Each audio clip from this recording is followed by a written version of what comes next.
Friends, welcome to my video channel. Friends, ನಾನು ಇವತ್ತು ಎಳ್ಳು ಜ್ಯೂಸು ಅಂದರೆ ಎಳ್ಳಿನ ಮಿಲ್ಕ್ ಶೇಕ್ ಹೇಗೆ ಮಾಡೋದು ಅಂತ ತಿಳಿಸ್ಕೊಡ್ತಿದ್ದೇನೆ. ಎಳ್ಳು ಜ್ಯೂಸು ಬೇಸಿಗೆಗಾಲದಲ್ಲಿ ತುಂಬ ತಂಪಾದಂತಹ ಪಾನೀಯ ಅಂತ ಸಹ ಹೇಳ್ಬೋದು.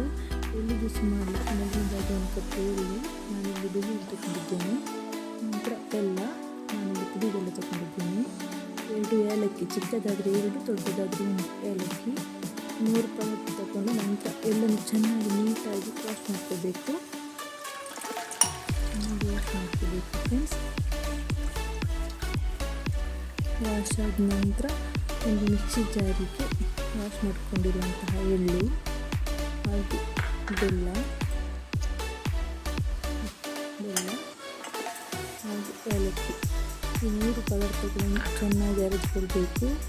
ಫ್ರೆಂಡ್ಸ್, ಎಳ್ಳು ಹುರಿದರೆ ಉಷ್ಣ ಅಂತ ಹೇಳ್ತಾರೆ, ಹಾಗಾಗಿ ನಾನು ಇಲ್ಲಿ ಹಸಿ ಎಳ್ಳು ತಗೊಂಡಿದ್ದೇನೆ. ಇದು ವಾಟರ್ ಸಿಗಬೇಕು 1 ಕಪ್ ಹಾಗೂ 1 ಕಪ್ ಹಾಲು ಬೇಯಿಸಿ ನೀಟಾಗಿ ಅರೆದುಕೊಳ್ಬೇಕು.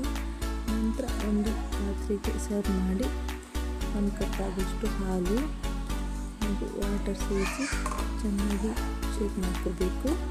ನಂತರ ಒಂದು ಗ್ಲಾಸ್ಗೆ ಸರ್ವ್ ಮಾಡಬೇಕು. ಓಕೆ ಫ್ರೆಂಡ್ಸ್, ಎಳ್ಳಿನ ಮಿಲ್ಕ್ ಶೇಕ್ ಇಲ್ಲಿ ರೆಡಿಯಾಗಿದೆ. ಈ ರೆಸಿಪಿ ನಿಮಗೆ ಇಷ್ಟವಾಗಿದ್ದರೆ ಶೇರ್ ಮಾಡಿ, ಲೈಕ್ ಮಾಡಿ, ಕಮೆಂಟ್ ಮಾಡಿ. Thank you for watching and subscribe.